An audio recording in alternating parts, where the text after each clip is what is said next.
3 minutes. That's not very long to live, is it? But there it is on that clock.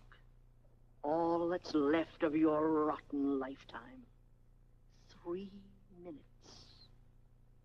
If you pick up that telephone, you'll have only 1 minute.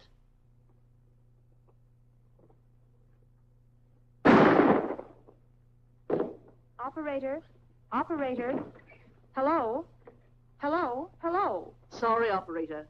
I dropped the phone. Sorry, operator. I dropped the phone. These words, spoken to a telephone operator, are the only clue to the identity of the mysterious woman who shot wealthy Thomas Bedford IV. And for 16 years, those words remain the only evidence, for this crime was never solved. Friends, in just a moment, we will present Miss Jan Cornell, creator and author of This Crime Was Never Solved. But first, a word about the one thing that is never a mystery, the undying popularity of Stanley cigarettes. Ladies and gentlemen, a sterling character ensures success. A Stanley smoke assures the best. So let's all light up a Stanley, shall we? It's my pleasure now to introduce the creator and author of The Stanley Show, a very delightful and charming young lady who has probed into more unsolved mysteries than the entire New York City police force. Incidentally, a young lady who is never without a Stanley cigarette. Miss Jan Cornell.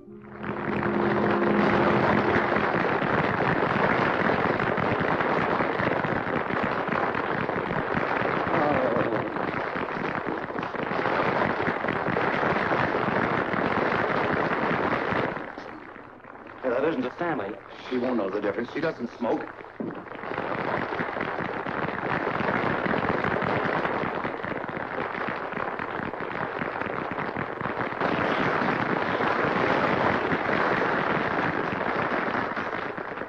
Thank you. Next week, we will again take you back through the years as we recreate another unsolved mystery. One that became famous as Murder at the Crying Pines. Perhaps many of you remember the case of beautiful Lenore Fenwick, whose unfinished autobiography was found beside her lifeless body. The year was 1931. The place, Lenore's isolated retreat in the Catskill Mountains Crying Pines Lodge. The murderer? No one has ever known or dared to answer that question.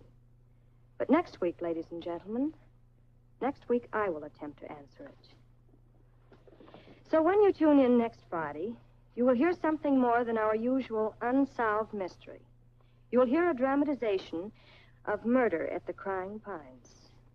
And you will also hear my own solution to the strange death of Lenore Fenwick. Good night, everyone.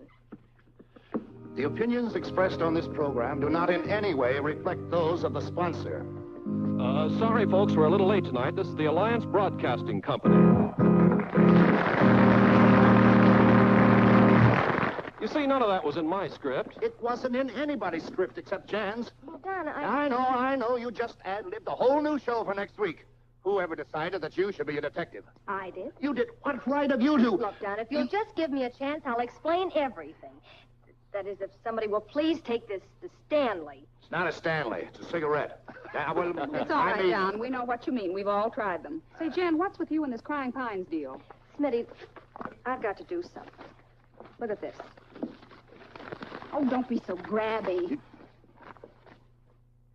Jan Cornell, who specializes in unsolved mysteries, should try solving one for a change.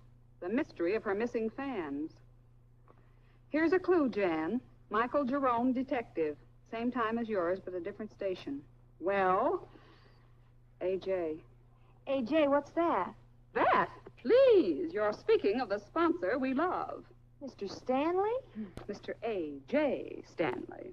Of course, I don't suppose I should expect A.J. or you to consult me about changing the show.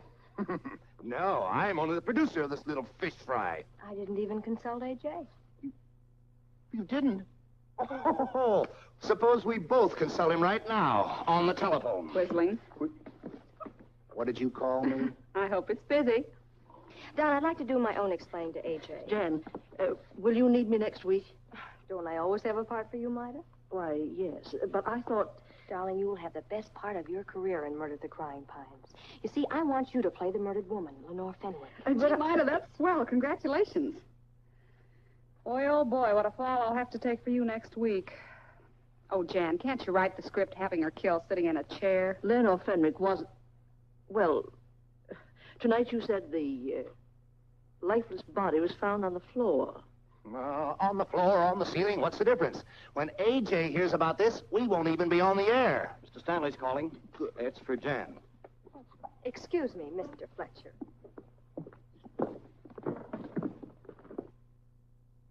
Hello, A.J. Jan, I just heard the show. Oh, you didn't... I mean, you don't... Tell him it's your idea. Yes, I thought it was rather dull in spots. But your idea for next week. Yes, A.J.? Jan, that's sensational. You're a genius, young lady. So just stop worrying about Michael Jerome, detective. You deliver the goods next week, you'll have a new contract, a new salary, and a new title for your show. Jan Cornell, detective. How's that? Brother, that's terrific. You know these two-party lines. Yes, I think the Fenwick murder is perfect for my first experiment. And I'm so glad you like the idea. Indeed, I like it. And Jan, remember, Don Fletcher isn't your boss. I am. Good night, dear.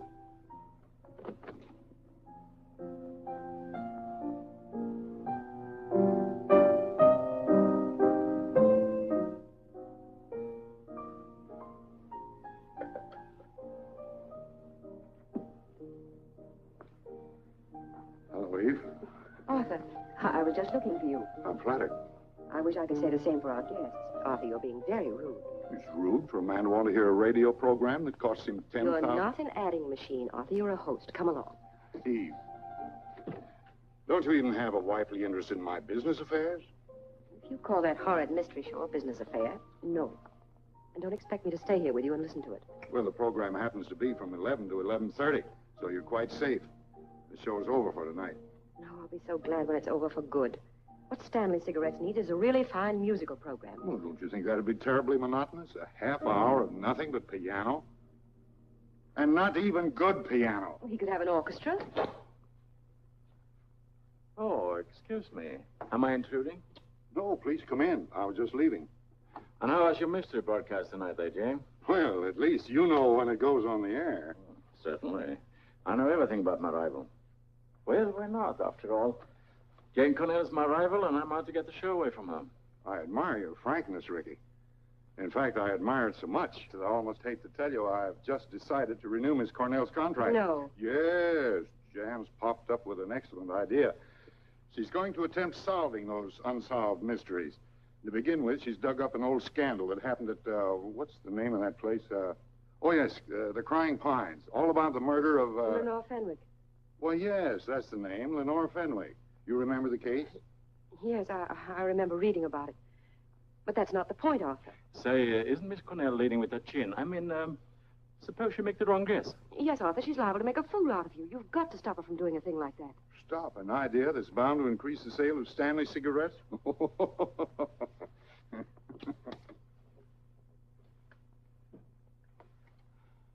then, someone else will have to stop Miss Jan Cornell.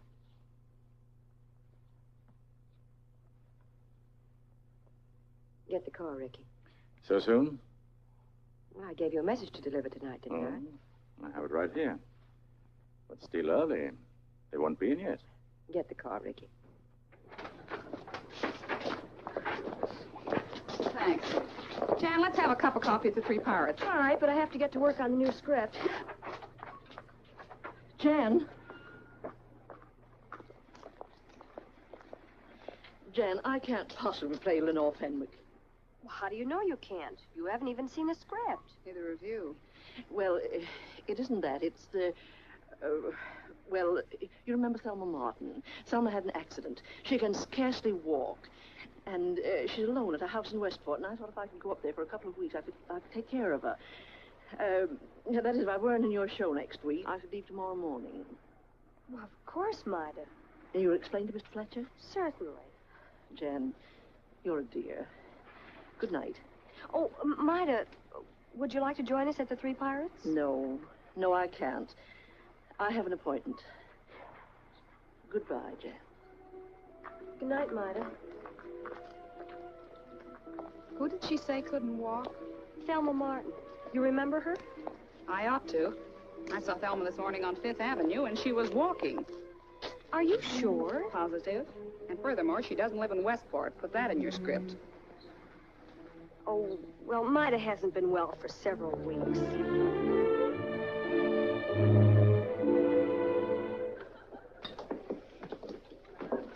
Well, if it isn't Miss Philo Vance. You mean the thin man's mother? Actress. Miss Cornell. Tell me, Miss Cornell, who killed her? Well, I know a lot of producers who'd like to. She was a horrible actress. Going to have a part for me next week? Well, she's going to have a show next week, isn't she? Well, isn't she? You bet she is. Don't let him heckle you, Jane.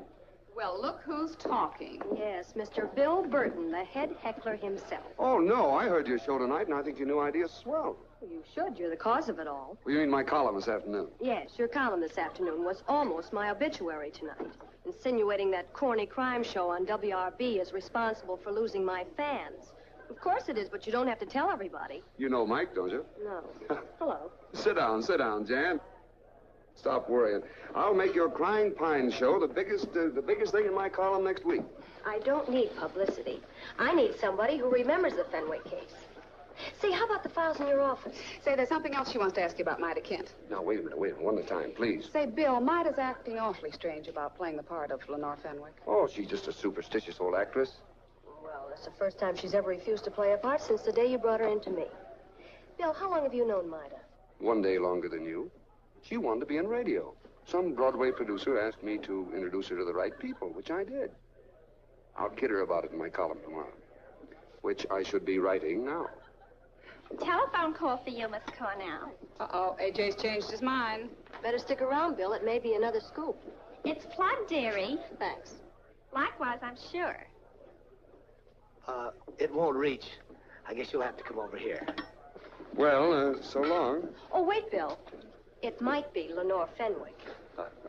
Hello? Oh, hello, Mida.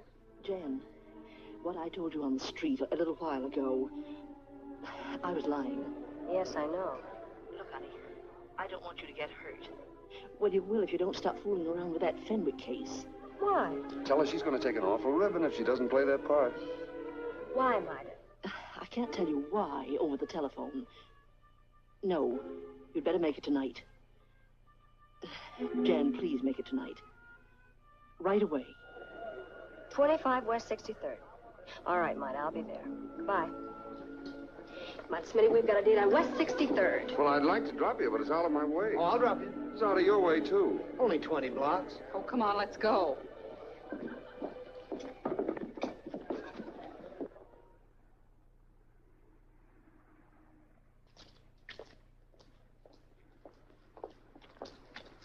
Well, this is it. I hope Mida's still awake. Yes, and I hope you can find your way back to the subway. Good night. Good night. I said good night, Mr. Jerome. Jerome? Yes. You see, things are different in real life. I suppose you expected me to fall over in a dead faint just because I happened to find out you're Michael Jerome, detective. Michael Jerome? Oh, how'd you find out? Your voice. Oh, yeah, but we're on the air at the same time. Well, I listened to recordings of all your broadcasts. After all, I want to find out what my competitors got that I haven't. Yeah, well, you won't find that out on record. How about tomorrow? Sorry. I'm always busy on Saturday. I'm free Sunday. Swell, I'll call you Monday. It's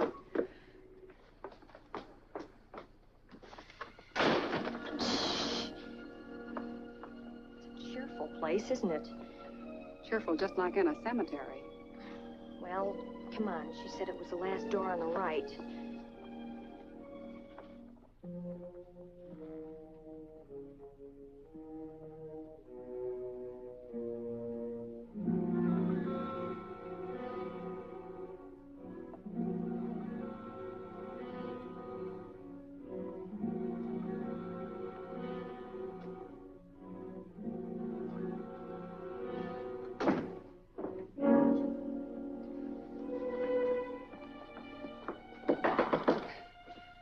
Well, if she's asleep, that'll wake her up. It ought to wake everybody.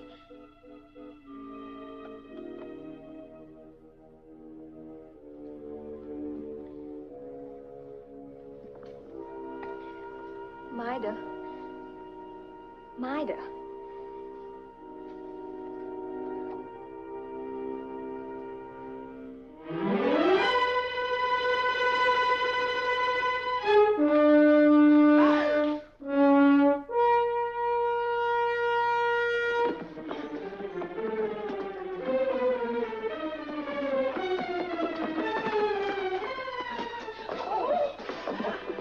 Oh, wait a minute. I'll get a friend for you. Mida Kent. She's dead. Well, fine, then you don't have to stay, do you? Dead.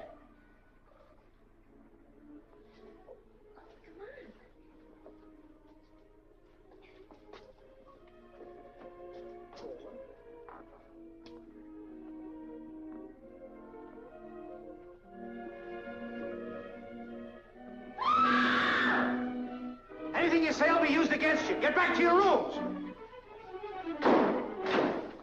Hey, it worked. That's a line I used in my show tonight. Where you going? Well, I'm going to use a line from one of my shows. Let's call the police. We calling the police? Jan Cornell, crime specialist, and Michael Jerome, detective, calling the police? What would our public say?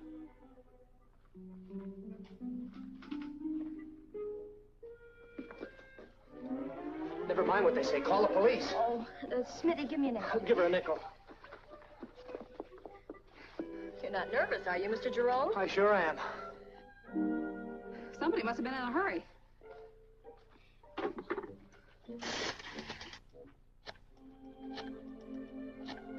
Tell the police to bring along a couple of detectives.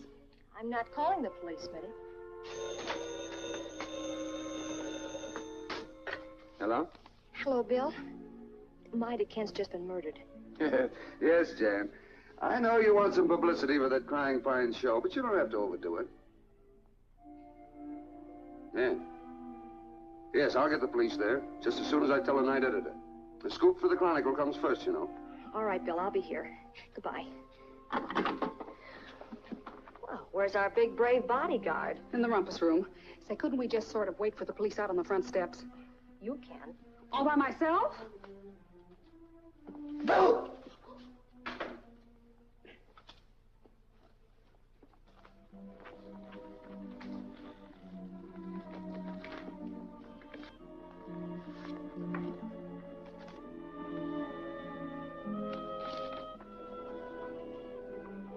Oh, there you are, Mr. Jerome. Find any clues? Only one.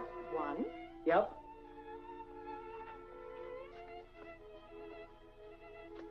This. Well, that's strange. Well, what's so strange? I don't see any picture.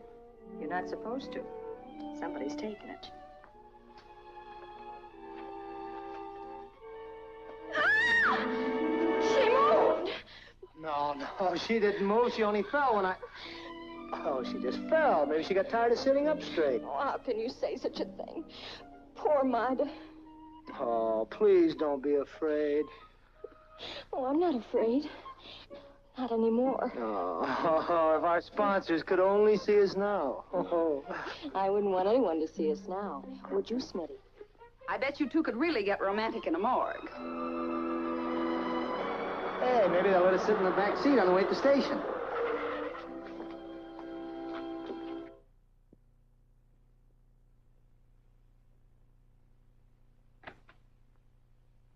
How much longer are they going to third degree, Miss Cornell? Don't worry about Jan, H.A. She knows all the answers. Oh, does she know who killed Mida Kent?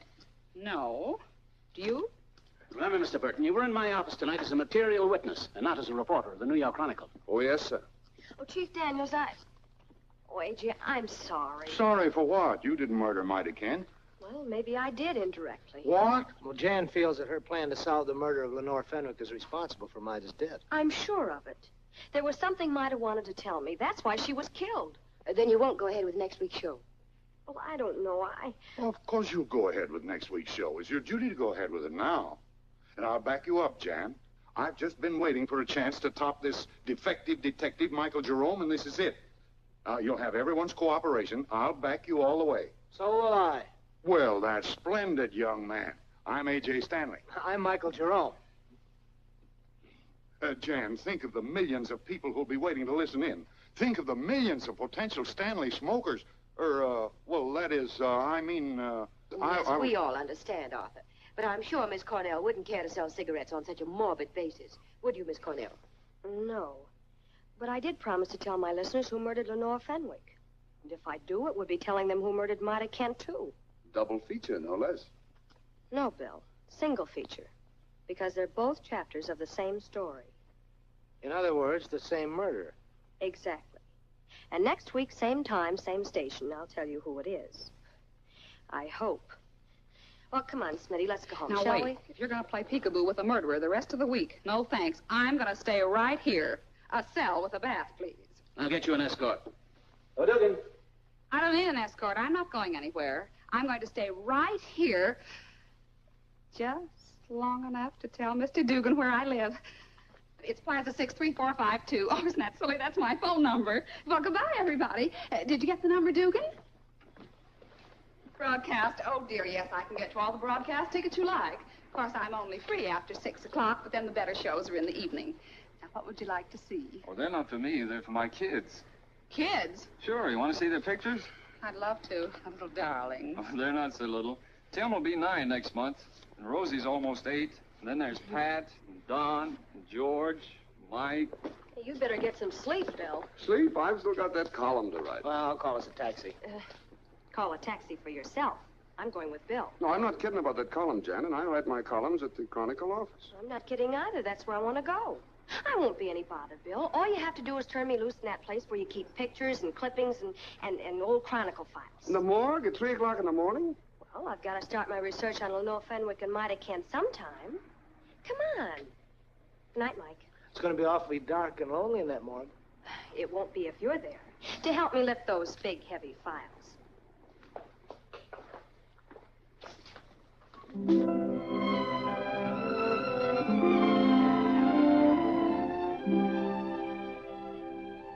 The Night Owl special's down here, folks. It's the only one that's automatic. It's reserved for janitors and columnists who are 4 hours behind the deadline.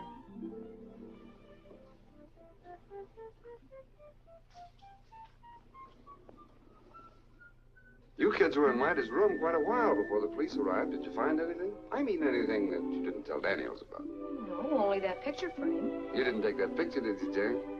If I did, I wouldn't be here now. I'd be home writing the finish to Murder at the Crying Pines. Because I think the killer got away with a picture of himself.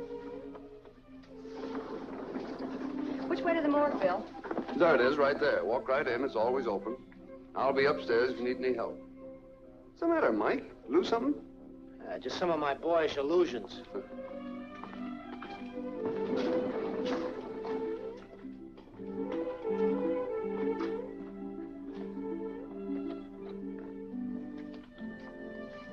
You can pick the liveliest place for a rendezvous.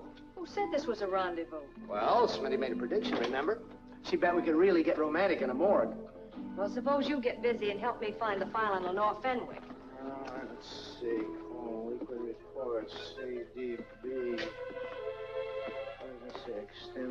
Case histories. Jeremy Jepson. Oh, here it is. Jerome. Well, you big ham.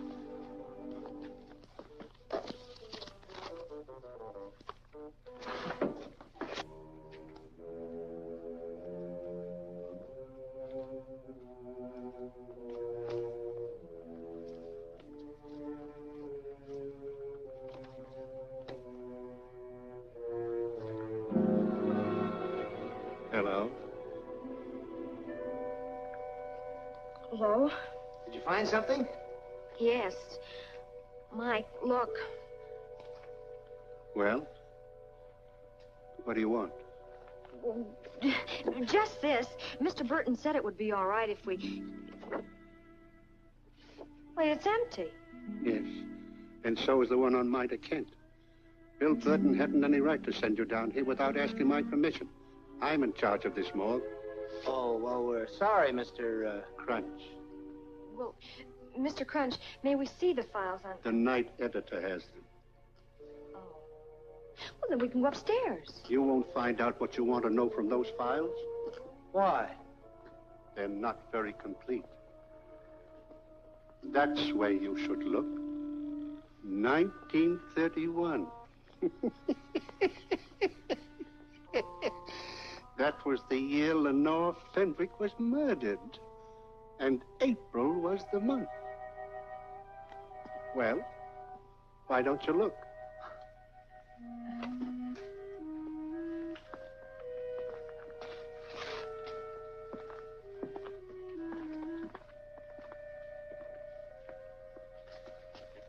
May I suggest September? Yeah, but you said she was murdered in April. The trial was in September. Whose trial? The trial of Lenora Fenwick's secretary, Irene Hill, and Mida Kent. So they were friends after all. Mida and Lenore. They got their start together in burlesque. Get that September file. What do you want with one of those dusty old files when we have information, please? I just finished researching the case for the night editor. Naturally, I remember a few of the facts. Well, how about telling us some of them?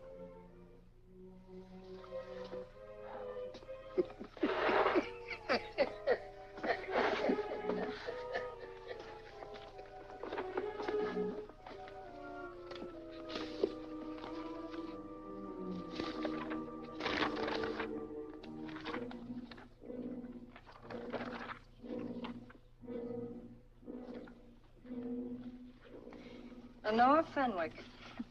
What a woman. For no reason at all, she decides to settle down in Crying Pines Lodge and write her memoirs. So she takes her secretary, that's Irene Hill, Mida Kent, and $70,000 in cash. Lenore had 3 husbands. None of them killed her because she killed them first. Indirectly, of course. She just sort of worried them to death. So the jury freed Irene Hill and Mida. According to them, the murder was committed by a mysterious unknown visitor Lenore received that night. Someone who also stole the $70,000. Well, I agree with the jury. But who was the unknown visitor? Oh, excuse me. This story is so amusing. Yes, it must be a scream. Well, Mr. Jerome, how about some clues? Mike. Mike, wake up. Call me again in about 10 minutes, will you? Wait a minute. Among the fabulous legends about the past of Lenore Fenwick is one concerning an early marriage. But neither Miss Kent nor Miss Hill could verify the fact. Her first husband, the unknown visitor. The first one? Oh, you wouldn't understand. Come on, let's go home. Oh, good idea. Well, good night, and thank you. Good night.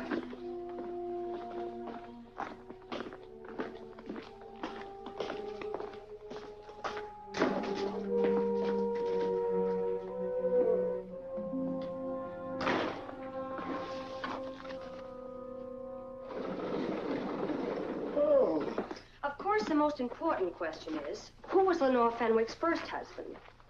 Before that, I've got to find out what became of Irene Hill. Well, Mike, you've been swell. Thanks. Oh. Now, maybe I'd better take you home, huh? Oh, don't be silly. I'm wide awake. Good night. Good night, Mike.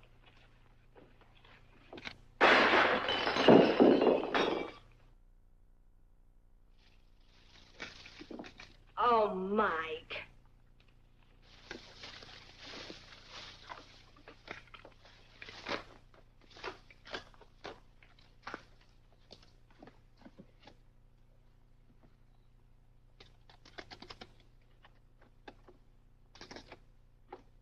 Oh, dear. Smitty's put the night latch on. Here, step aside. Fix it.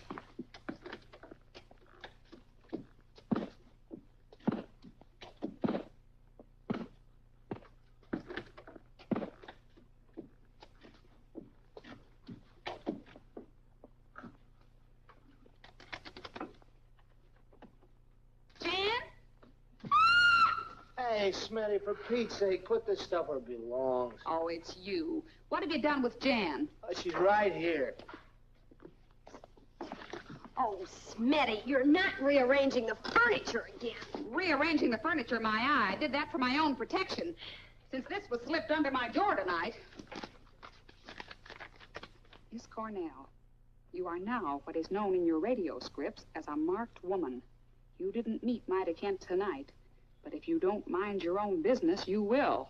Well, from what I've just read about Mida's past, it would be a very warm place to meet. Take a look at this note that you lifted from the Pep Boy. Oh, it's the same stationery. It is impossible for me to give you more than this tonight. But if you can stop the broadcast, you'll have everything you want. I. Somebody's initial. Well, obviously, but whose? Irene begins with an I. Irene? Yes, Irene. As in Irene Hill.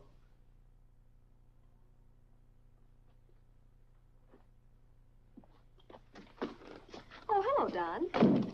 I was just asking Smitty when I could expect the script for Murder at Crying Pines. Smitty doesn't write my show. And you don't answer your telephone. I've been very busy writing. Where's the script? Don't worry, Don. You'll get it. When? Just as soon as I decide who murdered Lenore Fenwick and Mida Kent. Well, new sound effects for my show? No, it's Uncle Don's bedtime stories. Tonight he's telling kiddies all about a man who gets his head bashed in with a nice, dull meat axe. Well, what about the sound effects for Crying Pines? Are you kidding? No, I mean I want a very unusual sound effect. The sound of pines crying in the wind. Huh? Yes. Most of the action will take place at Crying Pines Lodge, so make those trees sound good and gory. Why can't you be like other authors and write about pines that sigh? I've got a lot of sighing pines, whispering ones, too. Here, take your pick. In one of those old newspapers I read, a reporter said the night Lenore Fenwick was murdered, those pine trees sounded like a chorus of crying women. Now, where am I going to get a recording of pine trees that sound like that? We're going to make one tonight at Crying Pines Lodge. Well, of course. Why didn't I think of it? Hey, what am I saying?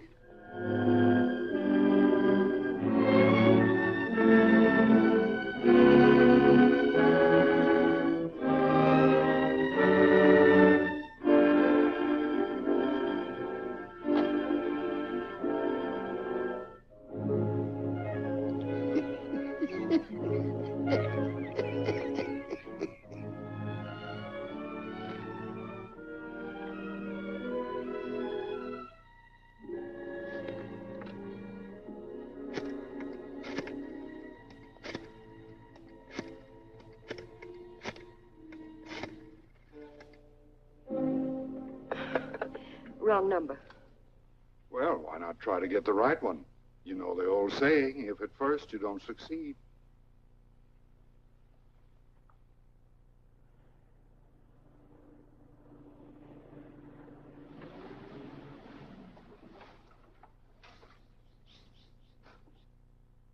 Well, come on, let's get to work. Let's don't. Let's go home. Go home?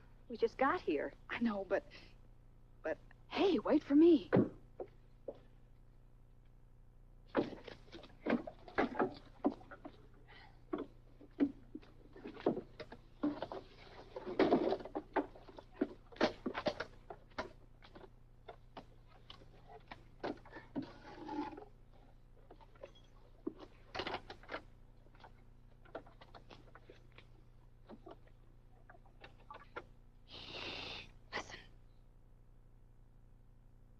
I don't hear anything.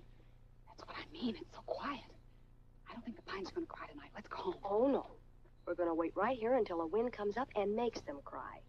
A wind? Yes, dear, a wind.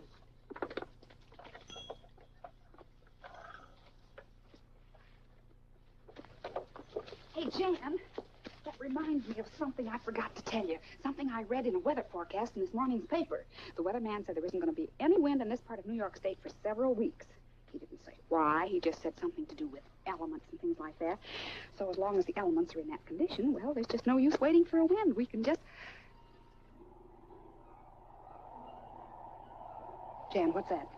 That, Smitty, is the wind. The wind and what else? The pine trees. They're crying, Smitty. Listen. It's just like music, isn't it? The kind they play at funerals. Well, hurry up. Turn it out. We've got to make a record of that before the wind stops. And bring my flashlight. Say, put it close to the tree so it'll pick up the sound.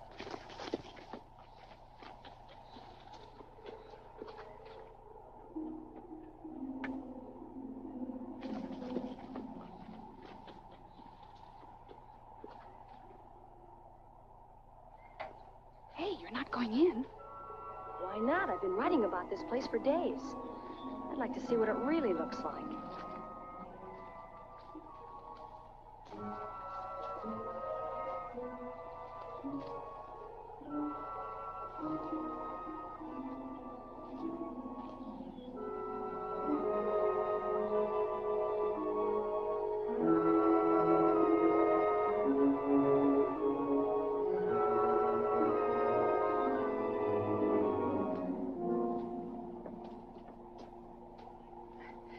Too bad the door's locked.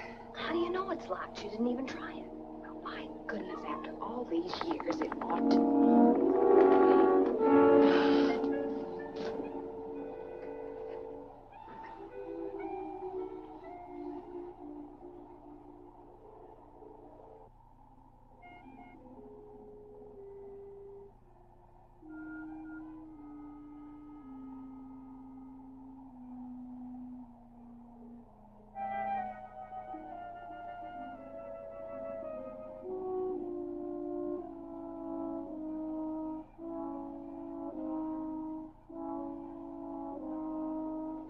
Jan, let's go. Don't you think we ought to make another record? 3 minutes to a side is enough crying pines for me. If it's a good record, let's play it back to make sure. Those pines make so much noise, we wouldn't be able to hear it. We'd be able to hear it in here. In here? Yes, with the door shut. With the door shut? No, thank you. The next time I shut a door, it's going to be on that little old car outside, and we're going to be on our way back to New York. Smitty, please, what if we get back to the studio and find we've made a bad record?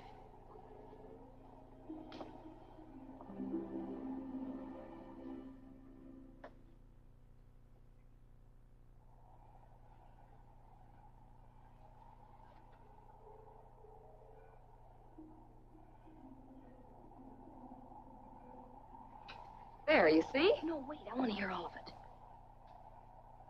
Why don't you stop trying to solve the murder of Lenore Fenwick? You might find the right answer, but will you live to tell it? Well, don't look at me. It came out of there. I know, but Don Fletcher. A trick like this would be his idea of a very funny gag. Yeah, but Don isn't here. He hasn't the nerve to come here. Anyway, it could be done at the studio. I'll try another one to find out. No, please, Jan, let's go.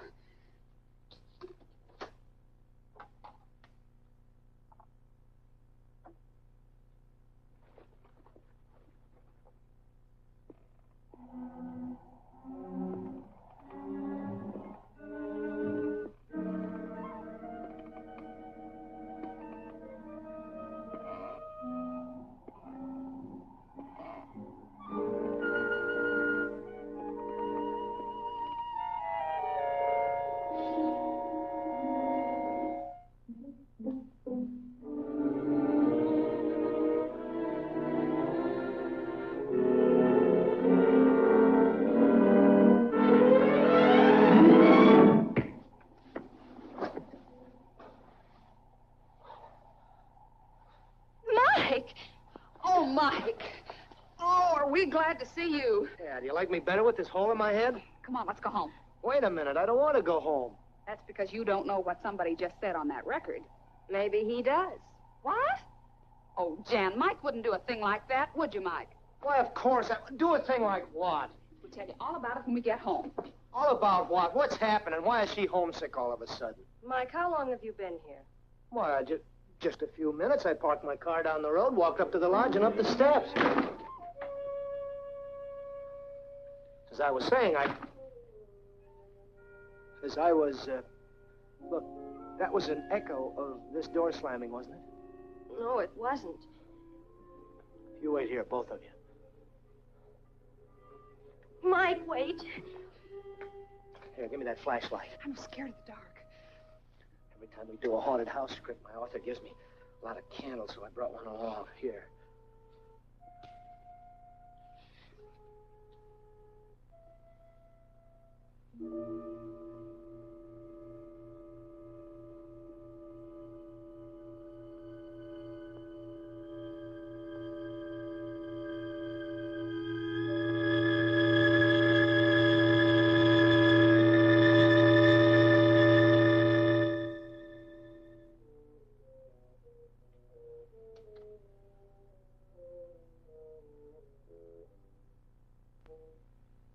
Just close our eyes and think about people dancing in cafes and walking up and down Broadway at high noon and traffic cops all over the place and...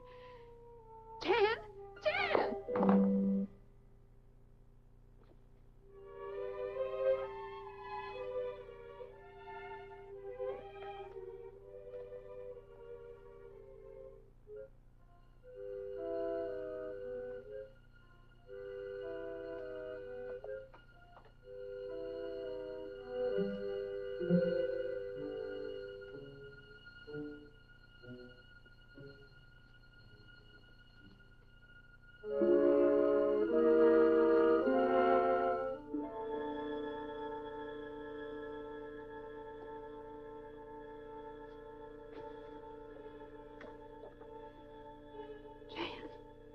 Now, what's the matter?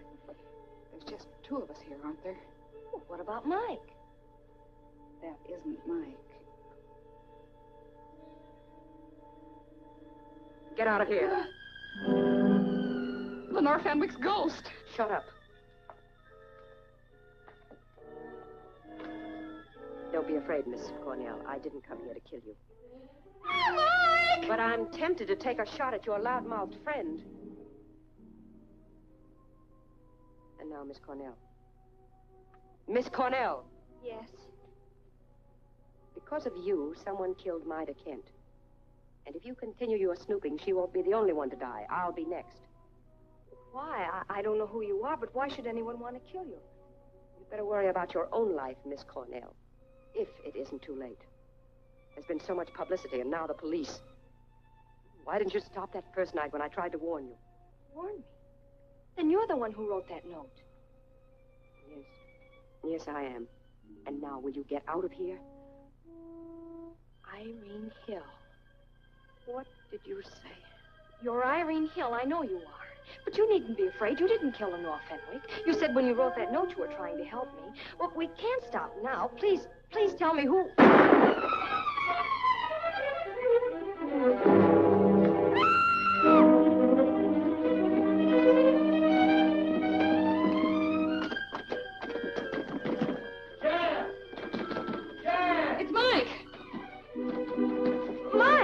Stop playing games and let me out of here.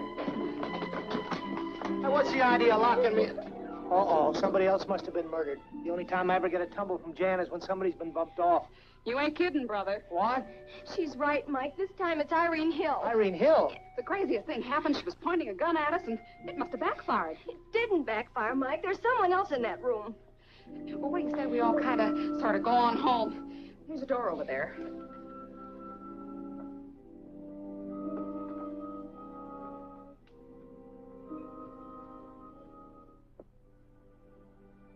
Did you say Irene Hill? Well, of course it's Irene Hill. She stood right here and said she wrote that note. And... Eve Stanley. Your sponsor's wife. Honey, I'd sure hate to be your next option. Mrs. Stanley. Who used to be Irene Hill. All right, now, baby, take it easy. She was. I know she was, and I can prove it. Everything she said is on that record. What record?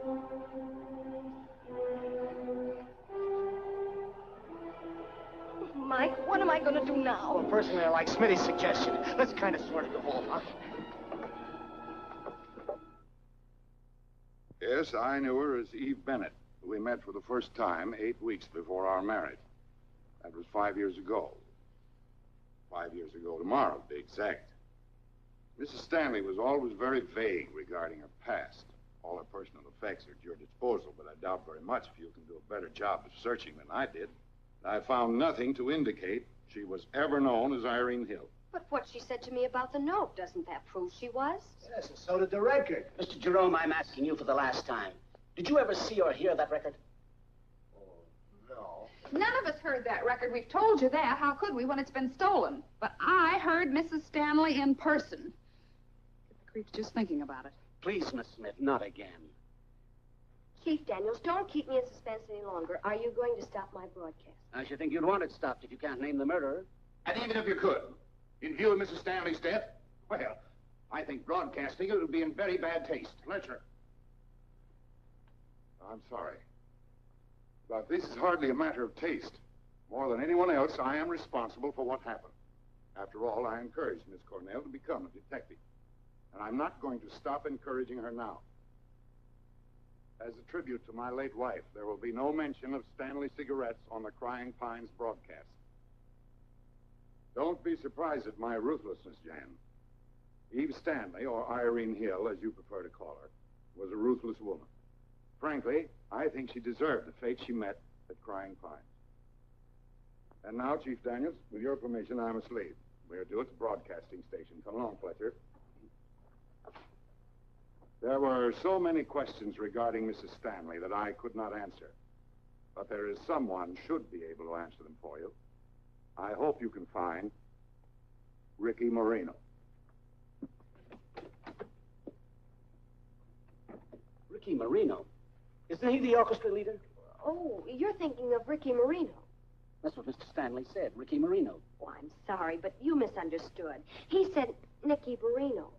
Nicky Barino? Why, I heard him say... Yeah, Chief, I'm afraid Jan is right. Mr. Stanley said Nicky Barino. Why, I thought he said Mickey Farina. Nicky Barino. And that's what I said. I mean, that's... Nicky Barino. Have my car brought around. And get me the address of Ricky Marino. Make yourselves right at home. Stay as long as you like. There goes my chance to question Ricky. Well, you could take another chance. Go on, Jan, try it. Your car's right outside.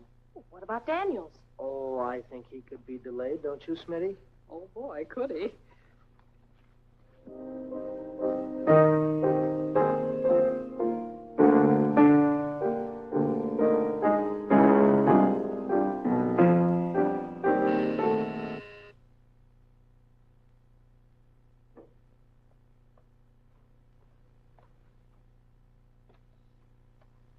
Hello. Oh, hello, Miss Cornell. This is indeed a pleasant surprise. I was expecting the police. Oh, well, Chief Daniels has been delayed. I hope. What's this? $500 in cash. As you know, Mr. Stanley pays me for writing a radio program. And I'm in the habit of paying everyone who contributes to that program. Uh-huh. And my contribution?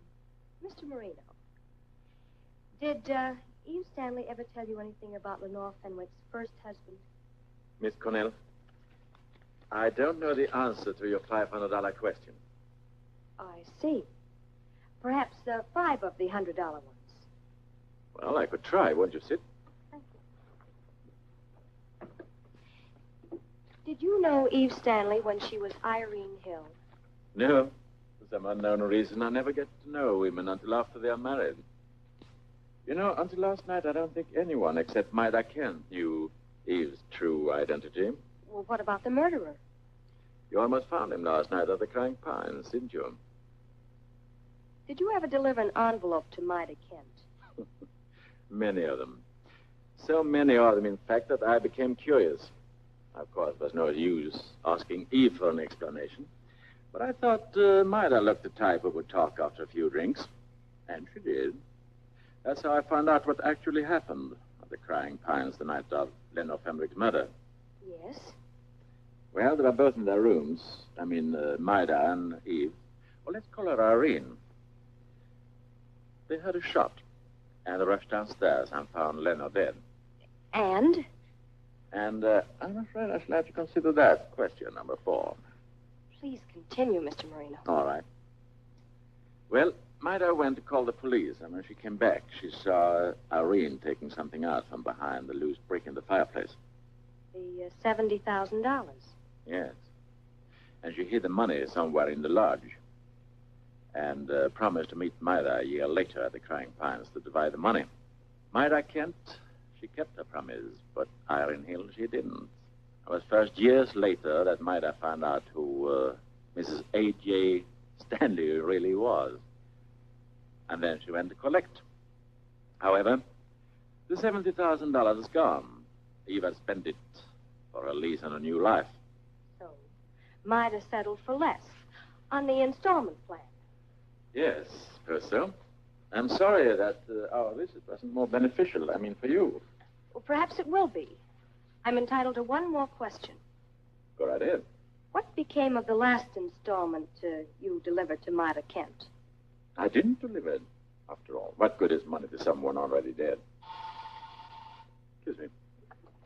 Oh, gee, come on. I'm sorry, baby. I did my best to delay him. So did I. Take charge of Miss Cornell. Oh, wait a minute. You can't arrest her. I don't intend to arrest her. I just want to make sure that she gets home safely. And when she does, I want a police guard to see that she stays there until it's time for her broadcast tonight. Wait a minute. Who are you? Oh, hello. You're new here, aren't you? I'm the night shift. Well, I'm the swing shift. Fine. Then swing into that apartment and stay there. Hello, Smitty. Say, what goes on here? Where do you think you're going? Oh, I have to get to the rehearsal with our escort. Rehearsal? Jan, have you got a finish? Yes. Yes, a sensational finish. Ladies and gentlemen, so you'd like to know who the murderer is? Well, so would I. And please, Smitty, not too much sound effects on my exit. Just a gentle thud. Cheer up, kid. I'll give you a 4-star review.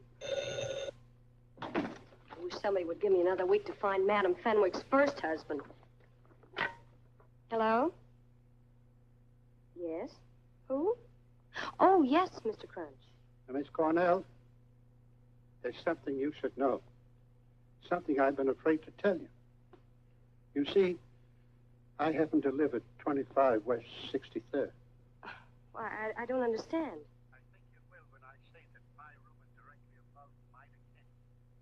And that night her radio was playing very loudly, and I went to complain. I turned the radio off. At first I thought she was asleep at the desk, and then I saw the picture. I took it. Mida Kent and Lenore are in the picture, and there's someone else. A man. Who is it? I'm afraid. I'll leave the picture in the Fenwick file here in the morgue. Please don't tell anyone. And if you come, I'd advise you to come alone. Bye.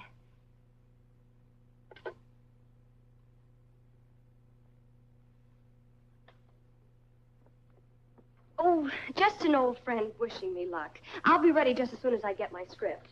Hey, what's this? Oh, that's the wrong script. In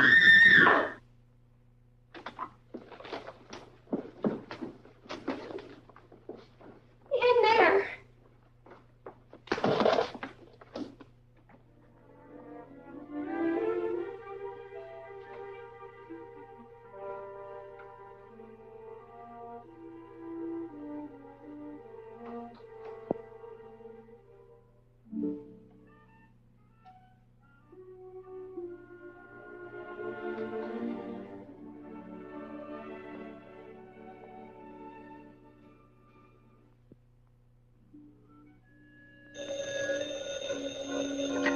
Jan, is that you? No, but put her on, will you? Put her on what? She's gone. She tricked us to get out. We can't find her. We've got Bill Burton looking for her, and the cops, and Chief Daniels. Hey, wait a minute. I just remembered something. Somebody called by the name of Mr. Crunch. If that means anything. If that means anything, it certainly does. It means we'll probably find her in the morgue. Already? Oh, no, Mike. Please, oh, no. Hello? Hello?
Hurry, take me to the studio. I've got to finish for the show.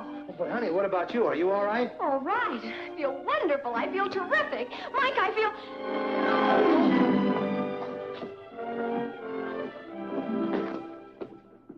Now, remember, Smitty, that sound on page 4 is a telephone, not a shot. Sorry, I'm a little nervous tonight. I keep reaching for guns. I've rehearsed without a last page. Now I've got to have one for rough timing. But, Don, there is no last page. It's strictly ad-lib. I don't care what it is. I've got to have some reason. All right, Fletcher. Of course, it may be a good idea if you let someone know what you intend to say. Well, I was only thinking of your own safety. Naturally, after tonight, I'd want to put you under contract for the rest of your life.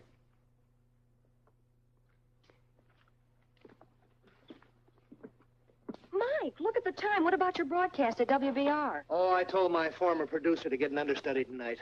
Your former producer. Yeah, and he said he'd love to get an understudy for the rest of the season. But, Mike, you can't... I brought you special guests.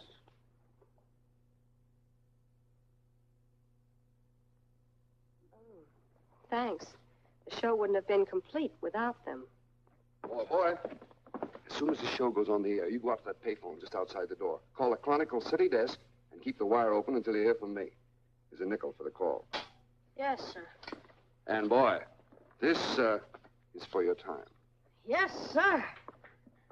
Where do you want this, Jan? Oh, just put it here, Ralph. I'm using the table mic tonight. Okay. Well, I thought you'd be at the Chronicle writing my obituary. Well, that's all set up in type. I just stopped in for a first-hand scoop on the gory details. Jan? Yes. Boy, what an audience we'll have tonight. Ralph tells me they're lined up for blocks. But Mr. Fletcher says they gotta stay outside. On account of the killer. He might sneak in that way. He's already in. Quiet, everybody. Quiet. Everybody, please leave the stage, with the exception of the press and those directly concerned with this broadcast.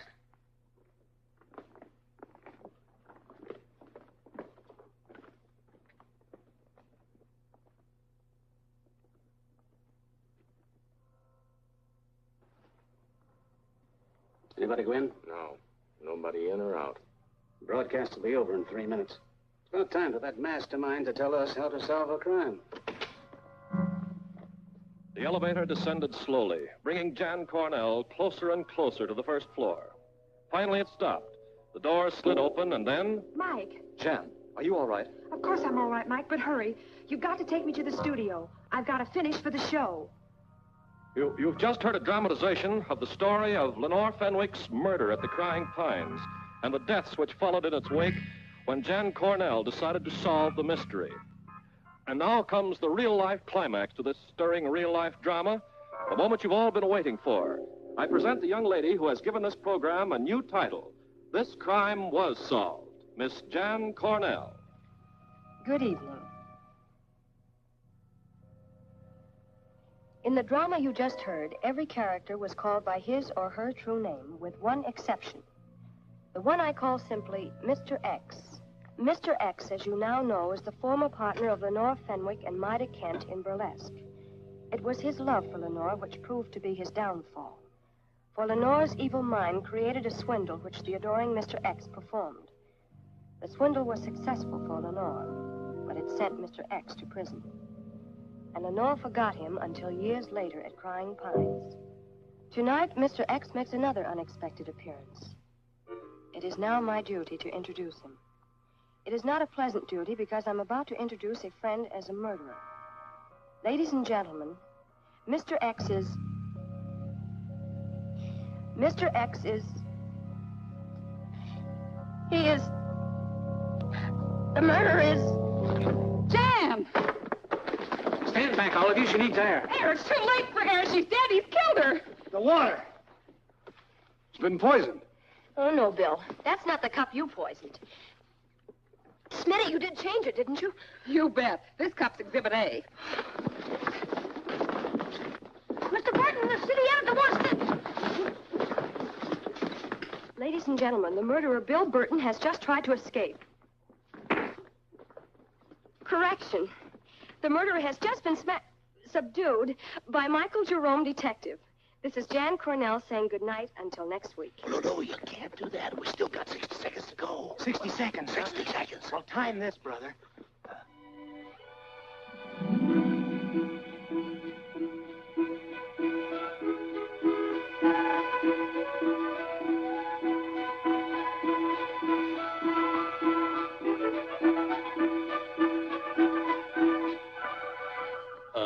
you. This is the Alliance Broadcasting Company.